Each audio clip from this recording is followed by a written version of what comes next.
The sudden shrieks of James Leininger shattered the quiet night and awoke his mother, Andrea. She hopped out of bed and rushed down the hallway to her toddler son's room. Despite his ear-piercing screams, 2-year-old James was still asleep.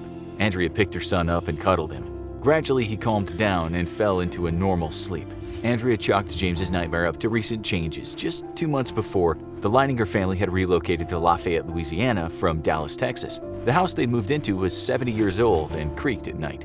The next day, James was his usual happy self, but that night, James had another nightmare. Again, Andrea soothed him until he went back to sleep. The next night, the same.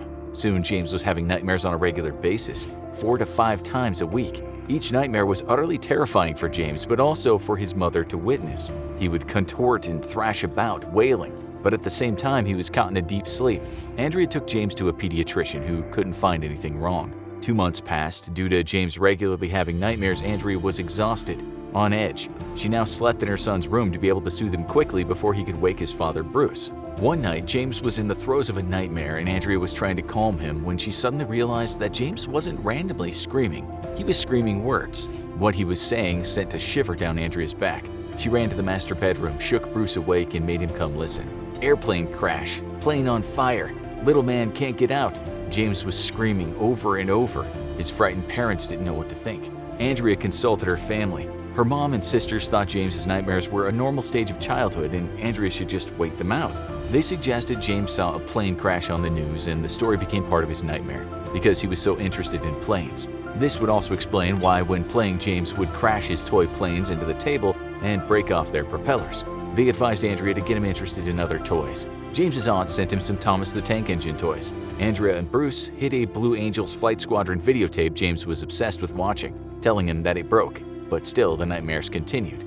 August 11th, 2000. One night, while Andrea was reading James a bedtime story, he lay on his back and kicked his feet as if he was trying to use his legs as a battering ram to escape a tight space. "Little man goes like this," James said, and kicked his legs some more. Oh, can't get out." It was the first time James had reenacted his nightmare while awake.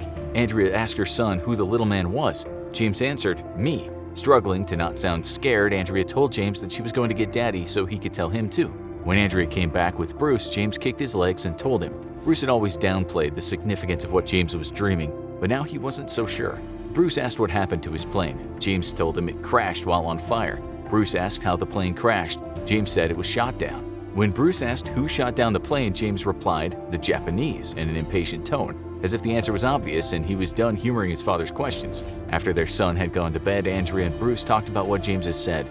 They decided to wait to talk to Andrea's sister, Jenny, who was arriving for a visit tomorrow.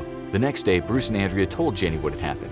Jenny chatted with James and asked him how he knew that it was the Japanese that shot his plane down. He answered, "The big red sun," referring to the sun symbol the Japanese painted on their planes. That night, Jenny finally saw one of James's nightmares in action. She realized that her sister wasn't an overly worried mother exaggerating. Andrea and Jenny called their mother as well as their other sister. For the first time, the 4 women began to discuss the idea of a past life. In fact, Bobby, James's grandmother, had been reading up on dream interpretation.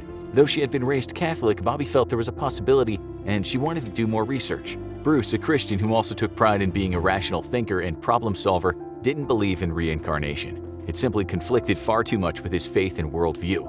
Andrea, also a Christian, was a bit more open to the possibility, especially since she couldn't explain her son's behavior. August 27th, 2000. Again, during bedtime stories, James began to talk about the little man and the plane crash. Andrea went and got Bruce. Together, they gently questioned their son.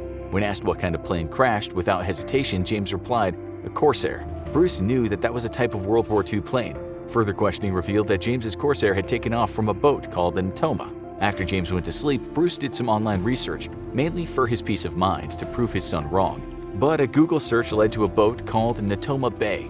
It was a United States aircraft carrier which saw action in the Pacific Theater during World War II. James's nightmares continued. Whenever he brought up the dream, his parents questioned him gently, letting him lead the conversation.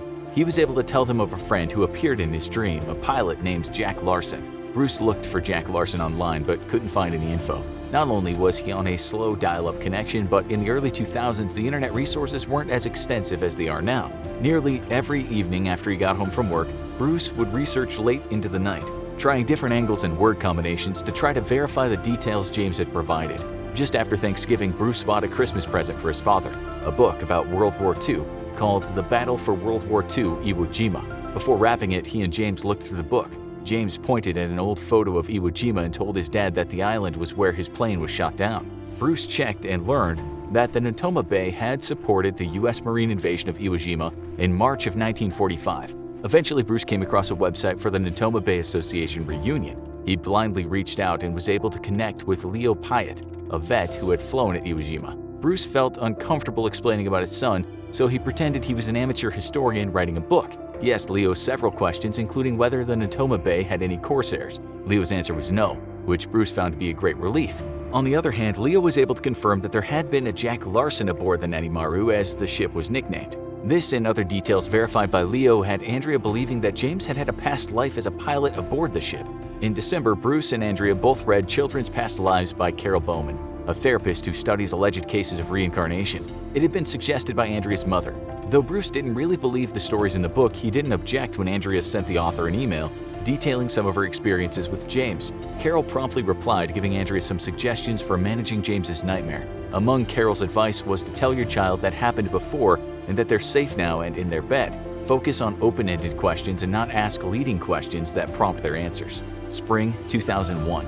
Andrea sent Carol a follow-up email, thanking her for the suggestions. James's nightmares had begun to taper off. He went from having a bad dream several times a week to having one only every other week. However, he talked a lot more about his so-called past life experiences. In April, James turned 3. Just when things seemed normal in the Leininger household, James would say something weird or far beyond his years and creep out his parents again. In the summer, he began drawing picture after picture of naval air battles and planes clashing. The planes depicted in his drawings were always drawn with propellers, indicating that they were old-fashioned. Sometimes he drew bombers with the Japanese sun symbol. He always signed his names James 3. When asked why, he simply said, "I am James 3. He didn't know why, but it was nothing to do with his age. Bruce continued his research. He kept in touch with Leo, who managed to get Bruce an invitation to the Natoma Bay reunion, which was happening next year.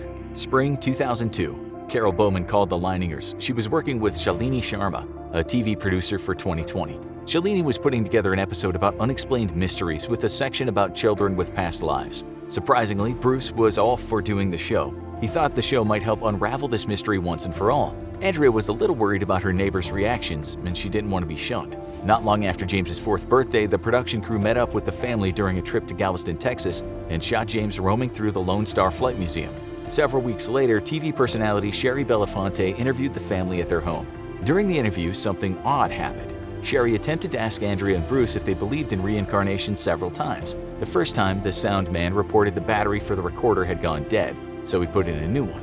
The second time, something went wrong with the charger and it wouldn't record. While Sherry was asking for the third time, the screw holding the camera tripod broke and the camera crashed to the floor. After that, there was a camera glitch. Then the TV in the next room suddenly came on. Everyone felt an eerie chill, so Sherry quickly moved on to the next question. In the end, James's segment wasn't considered strong enough to air on primetime TV. September 2002. Bruce flew to San Diego for the Natoma Bay reunion. Not wanting to explain the mystery of James to anyone, Bruce kept the idea that he was writing a book. He was able to gather information, learning a little more about the casualties from the ship, including a James M. Houston. Records showed that on March 3, 1945, James M. Houston was killed while flying an FM-2 Wildcat on a bombing mission against Chichijima, the Japanese supply base less than 200 miles from Iwo Jima. Bruce returned home feeling bad about his deception. He now wanted to write a book for real. Andrea was becoming convinced that her son had had a past life as James M. Houston. One day, Bruce was raking leaves in the yard, cleaning up after Hurricane Lily. He gave James a kiss and said he was happy to have him as his son. James replied back in an eerie voice, "That's why I picked you. I knew you'd be a good daddy." Disturbed, Bruce asked when. James explained that he saw him and Mommy in Hawaii at a Big Pink hotel. In 1997, the Leiningers went to Hawaii for their 5th wedding anniversary. 5 weeks later, Andrea had gotten pregnant with James. Christmas 2002. James received a G.I. Joe as a present. He named it Walter. He already had 2 other G.I. Joes, which he had named Billy and Leon. When asked about their names, James said, "That was who met me when I got to heaven." Bruce had heard those names before. He dug through his research and found the names Billy Peeler, Walter Delvin, and Leon Connor. They were in the same squadron as James M. Houston and were killed in 1944, while James was killed in 1945. February 2003.